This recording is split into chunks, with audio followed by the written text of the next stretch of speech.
What is up, YouTube? Welcome to PanFro Games. In today's video, we're going to be breaking down the upcoming 7-star MEGANIUM raid for Pokemon Scarlet and Violet. We're going to be talking about what moves you think it's going to have, what Pokemon you should build to defeat this raid, and we got a lot of great options, so definitely watch the full video. And of course, guys, if you like this type of content, enjoy these videos, please leave a like, subscribe if you're new. I really appreciate it. Consider supporting the channel by joining the Pan Fam. Hit that join channel member button below. So let's dive right into my little graphic here.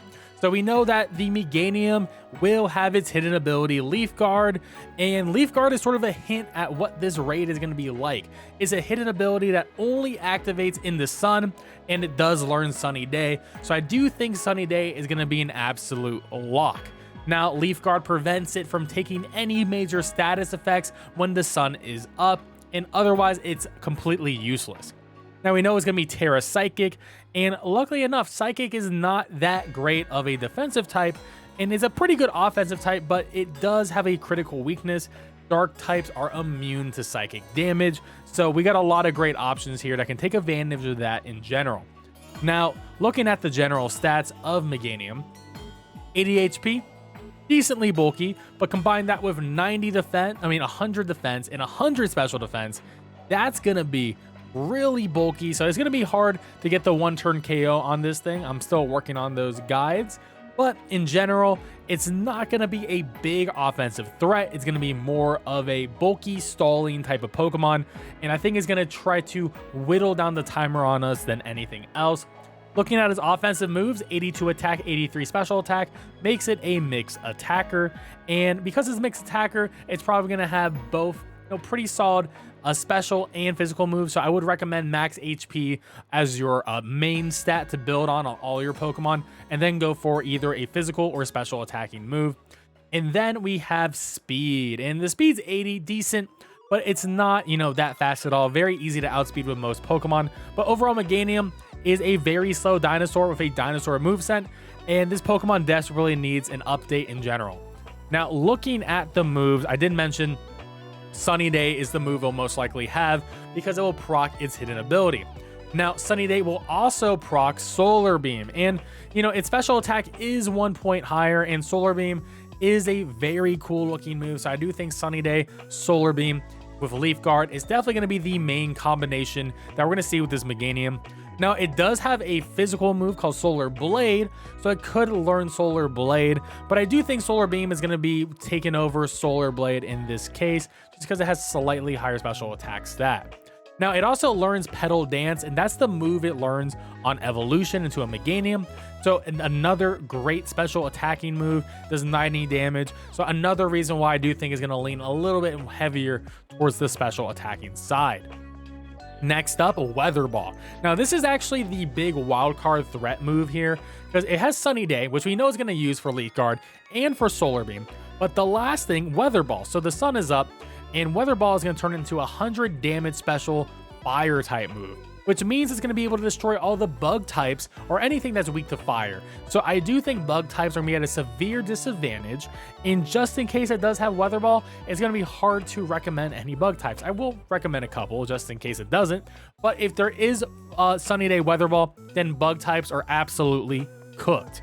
Now, lastly for special, Terra Blast. Because it is Terra Psychic, and MEGANIUM does not learn any special Psychic type moves. It only learns one physical Psychic type move, and that is going to be Zen Headbutt, which is a terrible move. 80 damage, has a chance of flinching, but 90% accurate. Terra Blast honestly ends up being a better move because it has 100 accuracy, and it always uses the stat does this more damage, which is going to be special attack instead of physical because it's 1 point higher. I can actually see the return of Terra Blast in a 7-star raid again. Now, for physical moves, I mentioned Zen Headbutt. It's the only physical Psychic type move it learns. And then Body Press to defeat the Dark type, so I do think there'll be a counter there. And then Knock Off to defeat the Ghost types and to remove the item, which can definitely be problematic for a bunch of different Pokemon out there. But I do think that we can still work through these moves in general. Lastly, for setup, I already mentioned Sunny Day, but I do think it'll have screens, or at least one screen, because in Light Screen and Reflect, it both learns naturally via level up and their Psychic type moves. So I do think screens have a high chance of showing up here. And lastly, grassy terrain, just to give it that additional HP regen over time and to boost the damage of grass type moves. For our first build, we're gonna go over Annihilate. So Annihilate's interesting because we do stab super effective damage to the Meganium because it's Terra Psychic, but because it is a Psychic Terra, it also hits us for super effective because we're part fighting. However, I don't think that's a big issue here, considering Meganium does not really have any good Psychic type moves with Zen Headbutt and Terra Blast, and we have pretty decent bulk overall for Annihilate. Our goal is to rush to that Terra and get that Terra Ghost off and do as much damage as we can. Now we're gonna have that Shell Bell item for HP recovery and max HP, max attack, Adamant Nature with the ability to find, just in case it has something like Charm to lower our attack, we'll get it back up. So we have good prevention in that regard. Now, how to play Annihilate, super simple. Rage Fist will be doing 50 damage every time we get hit. So keep on stacking until it gets to 300. And the stacks stay even if we faint. So the goal here is to get your Terra as quickly as possible, but also to make sure that you want to start your Terra when you have as much life as possible. So my general recommendation for this Pokemon is use Rage Fist 3 times in the beginning, probably end up dying at that point, which is okay. Then you come back, Terra, and just hit that Rage Fist, lose your weakness, and you're gonna be good to go. Now, some other great options is Focus Energy. So when you come back to life, Focus Energy will stay, and then you can just spam Rage Fist, get some crits, and you'll be doing massive amount of damage. Brick Break is there if it has Reflect or Light Screen, and then Screech is like our 4th move to lower that physical defense by 2. It's only 85% accurate, so I wouldn't recommend using this move too often, but it can definitely be good in groups. Now, our next build is going to be Circulage, and we're going to go Terra Ghost with the Shell Bell. Now, the reason why I like this Pokemon is, one, if we do have to deal with a Weather Ball in the sun, we do have Flash Fire, which is going to make us immune to it. But because we're also a fire type, we are going to resist all the grass type moves coming in. And, you know, we're not weak to Psychic. We will be weak to Dark if it does have knockoff, but that's not even the biggest issue. Now, max HP, max attack, Adamant Nature. And what I like about this is we can spam Swords Dance 3 times in the beginning, and whenever we need to get some HP back, we can use Shadow Claw to do that stab super effective damage. Has a high chance of critting, so it's 12.5% chance of letting that crit on Shadow Claw, which is going to be absolutely massive. We have Brick Break to go through screens if it does have Reflect, and then Bitter Blade is actually a pretty solid move here. So if we do get a Flash Fire boost and the sun is up, this is going to be doing a crap ton of damage. Yeah, it's going to be stab. It's not going to be super effective, but this is going to be a great way to get a lot of HP back if you are in a desperate situation. Now, the only other downside of Circulage here is, yes, you are weak to knockoff, but you're also weak to Earthquake, so that could be problematic if the Meganium does have Earthquake. Next up is some bug options. So Scizor is going to be great if there is no Weather Ball in the sun. If there is Weather Ball in the sun, then do not use Scizor. But I do think this Pokemon is worth considering because we don't know the exact moveset at the moment. So Terra Bug with a Shell Bell, max HP, max attack, Adamant Nature, have the ability Technician. So moves that do 60 damage or less get an additional damage buff, which means Bug Bite isn't a move that does a 90 damage, which means it does more damage than Lunge and X Scissor. Now, Scizor is super simple here. Swords Dance a couple of times, spam Bug Bite to do as much damage as possible with the Shell Bell. Lunge will lower the physical attack stat of the Meganium if it happens to be a physical attacker, and Brick Break to go through any sort of screens. Now, the good thing about Scizor is because it's a Bug and Steel type Pokemon, you quad resist Grass and you resist Psychic. So the only thing that will really hurt us and annihilate us is going to be that Weather Ball. However, we do Terra to Terra Bug. Weather Ball will still be super effective. However, we will be able to probably survive those hits in general because Meganium does have really bad attack stat in general. So we should be able to survive any special attacking hits. But like I said, if Weather Ball happens immediately, then Scizor is not going to work out well. Now, speaking of Scizor, we do have Cleaver, and Cleaver is actually making its first appearance here in one of my raid guides. Cleaver is great. Bug and Rock means you are neutral to grass and you are also neutral to fire. So you are decent in that regard, but you do lose your resistance to Psychic. So keep that in mind. Now, what I like about Cleaver is Shell Bell with a max HP, max attack, Adamant Nature. Sharpness powers up the damage of slicing moves. So Fury Cutter is going to be absolutely massive, and I love the Fury Cutter play here, right? But this move does 40 damage, right? With Sharpness, an additional 50% boost. So this is actually going to be doing 60 damage. And whenever you hit a Fury Cutter, the next one increases the damage, and it'll keep on going and going until you miss. So it is a 95% accurate move, but the odds that you miss are so incredibly low that you're gonna be popping off on some big damage. So how I'd recommend playing this is you can start off with a couple of struggle bugs in the beginning to lower that special attack stat, so you can better take like things like a solar beam or weather ball or a giga drain. So you can do a couple of those, and it works through shields, which is nice. Swords Dance to raise your physical attack by 2, and you also have Focus Energy as an option here. Focus Energy, make it so you have a higher chance of critting. Make it so Fury Cutter has a 50% chance of critting. So a crit Fury Cutter after like 3 or 4 hits is going to absolutely annihilate this Meganium.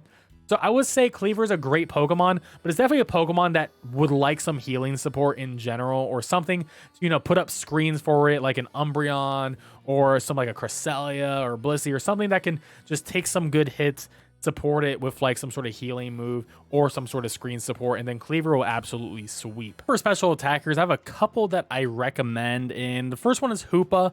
And if you don't have Hoopa Unbound, I recommend something like a Darkrai can also fit in this slot pretty well. The reason why I like it is you're a dark type, you're immune to Psychic, which is great, and we're gonna have the Terra Dark and the Shell Bell, max HP, max special attack, modest nature, and we're basically gonna be running Nasty Plot 3 times in a Dark Pulse. We do have Calm Mind, so if you know you're having some issues on the special defensive side, you can pop like 1 or 2 of these and then spam Nasty Plot to get your attack to max. We also have Reflect because we have low physical defense on the Hoopa here, but Reflect will shore up that weakness for us. And then you can just spam Dark Pulse with the Shell Bell to get your Terra up, get your HP back, and you should be good to go. So relatively easy if you do have this option. Now for a special attacker that everyone will have access to, I recommend Volcarona. Volcarona with the Terra Bug and the Shell Bell. Max HP, max special attack, modest nature. You can run a Flame Body if it does have physical moves to potentially get that burn on the Meganium, which can be pretty nice. Or you can have Swarm if you're ever low on that HP. Then you get a nice boost. Up to you what you want to run. You're pretty flexible on the ability side here. So the main thing is we're going to be setting up with Quiver Dance. Now, Quiver Dance will give us plus special attack, plus special defense, and plus speed. So it's really nice. We're already going to outspeed anyways, but it's essentially a plus speed Calm Mind, which is pretty nice. You can set this up a couple of times, and then we're going to spam Bug Buzz and hopefully get some special defense drops, because that's going to further increase our damage output with Bug Buzz. I do recommend using a PP Max or PP Up to give you more Bug Buzzes. You want to have 16 of these. Struggle Bug will lower the special attack of the Meganium, and you can also run Lunge to lower the physical attack. Your biggest weakness is going to be your low physical defense. So I do recommend Lunge to, do it a couple of times. I'll work through Shield, same with Struggle Bug, just to give you a little bit more life and flexibility in this whole combat. Supporter Pokemon. Umbreon, I think, is going to be the best overall supporter because you are going to be immune to all of the Psychic type moves. So Umbreon doesn't have to worry about that. Just got to worry about the grass type moves and potentially body press. But even then, Umbreon's just super bulky. You can have the item Zoom Lens here. I would like Zoom Lens if you're going to be running Screech with all the physical attackers running around, which is going to be really good. Essentially makes Screech 100% accurate. You also have Fake Tear support to lower that special defense as well. Light Screen or Reflect to increase your defenses. And then you have Snarl, which will lower the special attack of the Meganium. And it goes through these shields, which is really nice. And it gives you an attacking option. I recommend max HP, either max special defense or max physical defense, depending on what the Meganium goes with. But I think special defense is going to be overall a little bit better in this raid, because I do think Meganium has a lot better special attacking options. There's a couple of other great Pokemon that you could potentially use as your support Pokemon. Just the general support Pokemon in this game they've always brought to your raids will probably be good. As I recommend, like Mew is a great one, Cresselia is a great one, Blissey is a great one. I mean, there's just so many good options. But there we have it, guys. Those are my builds for the upcoming 7-star Meganium. Let me know in the comment section below what Pokemon that you want to bring, what your plans are. And we will be doing this live this Thursday at 8 p.m. Eastern, destroying this Pokemon for solo builds, and potentially maybe doing the one-turn KO. Anyways, guys, I'll catch you guys next time. Peace out, and have a good one.